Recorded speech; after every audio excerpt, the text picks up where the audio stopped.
I was living life on the beach in San Diego and surfing all the time. And I was like, man, life's great. And then I started raising kids and I realized how bad it was in the area that we were for the schools. And I was like, we really need to look about maybe where we're going to raise our family.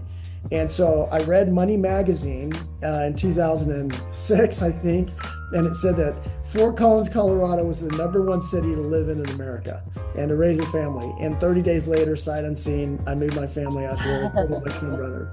So that's how we got out here.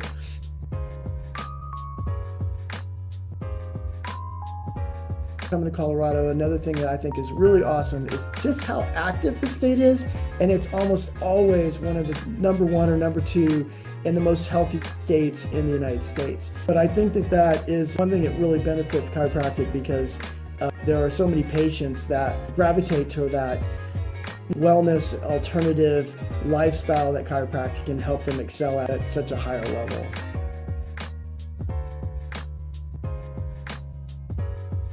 I was going to say that same thing. Colorado has a wellness culture that you can't manufacture. And it has been that I'm a native. It has been that way since I was a kid. We are consistently at the top of the country for the healthiest population. Certain counties are the healthiest counties in America.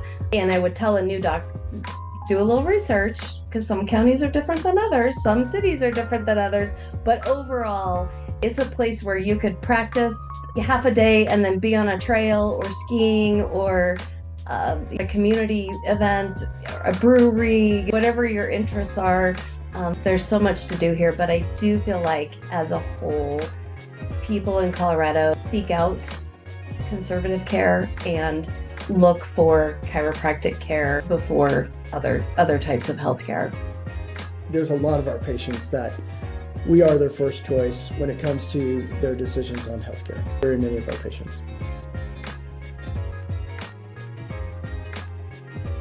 But let's talk a little bit more about Colorado, because I think that if a new doctor was thinking about practicing in Colorado, I think one of the things they'd really be interested in is understanding what that scope of practice is and what the licensing process is like. So I would say that Colorado, according to our state lobbyists and our many attorneys that protect our profession in the state, they have said to us that our scope of practice is one of the most liberal or open, flexible scope of practices in the United States. So it allows chiropractors to do a wide variety of things. If somebody was thinking, hey, maybe Colorado could be great for me, one of the things that they're often curious about is what does the licensure process look like? So can you guys maybe speak about that? I obviously have never applied for a license, but my understanding from those I've talked to, I actually met a woman a couple months ago who applied for her license and in 2 days got an approval. So now that wasn't existing. She had a license in another state, but my understanding is it is fairly quick. I would say Colorado, as I talk to my peers around the country, we have more cash practices than most states. And our best guess from some surveying that we did a few years ago is that probably about 50% of our practices are cash only.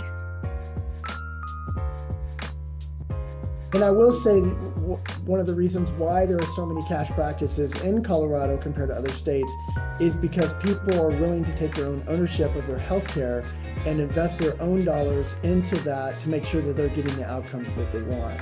So I think that's a unique thing that's in Colorado.